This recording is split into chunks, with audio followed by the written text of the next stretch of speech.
ولسمشر غني او ډاکټر عبدالله بیا څنګه پریکړه کړې ده؟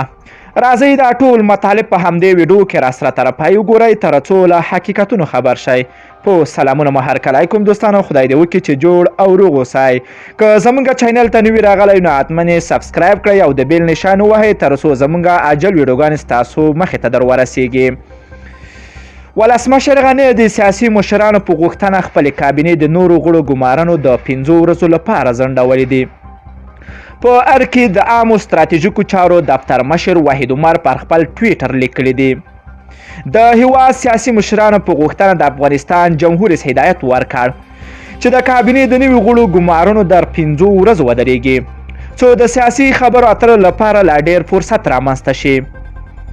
د هیواد د سیاسي مشرانو په غوښتنه د افغانستان جمهور رئیس هدایت ورکړ چې د کابینې نوي غړو ګمارنو تر 5 ورځو ودرېږي څو د سیاسي خبرو اترو لپاره لا ډېر فرصت رامنځته شي.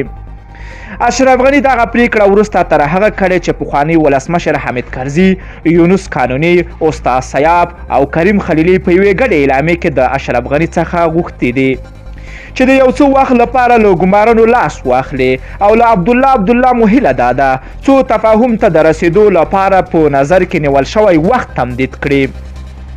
خبرپاڼه کې وړاندې راغلي د مذاکراتو په ژر پیل ټینګار شوی او ویل شوي هیله لرو چې مذاکرات ژر تر ژره پیل او پایلې ته ورسیږي تر څو په ګران هیواد کې سوله او ارامي راشي. د سیاسي مشرانو داسې مهال پر غني باندې د ګمارنو درولو غږ کوي چې نوموړی د کابینې تشکیل په موخه ټاکنې روانې ساتلې او تر دې دمه د بهرنیو چارو، اطلاعاتو، کلتور او د ملي امنیت لپاره رئیس او د ځینو ولایتونو لپاره والیان ټاکلي دي.